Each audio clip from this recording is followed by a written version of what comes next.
I've been teaching the information in this course on chainsaws since 2019, and I'm always astounded by the variety of people who come along to the workshops.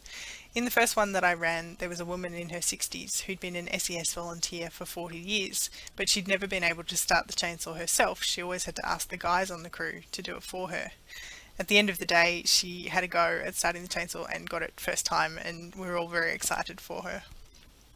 In the most recent workshop that I taught, I had a 12-year-old come along with his mum, and he said to me during the class that he didn't think his dad knew how the chain brake operated, so that was a bit eye-opening in terms of what he'd been taught previously. But he and his mum were so enthusiastic that they actually went home and cut more firewood after they'd been doing it for most of the day, so that was good to hear. Having said that, the information in this course is for educational and instructional purposes. I obviously can't be there and supervise you when you're using your chainsaw, so I trust that if you put the best practices that we cover in this course into practice, you will be safe, but of course I can't guarantee that. So please keep in mind that if you're in any way incapacitated through physical difficulties or through drugs and alcohol use or anything like that, lack of sleep, then please don't operate the chainsaw because you will be much more likely to do yourself a mischief.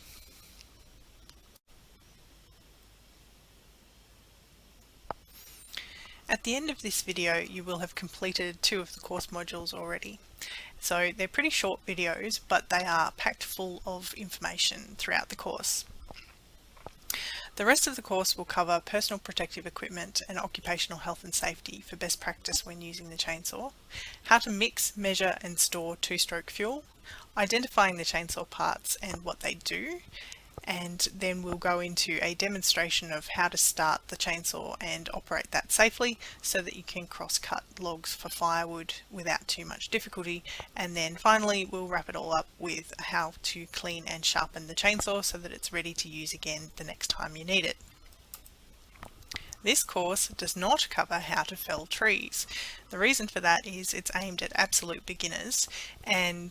as I'll talk about later in the course, until you're more familiar with the way gravity and various other physical forces work on the trees that have been cut down,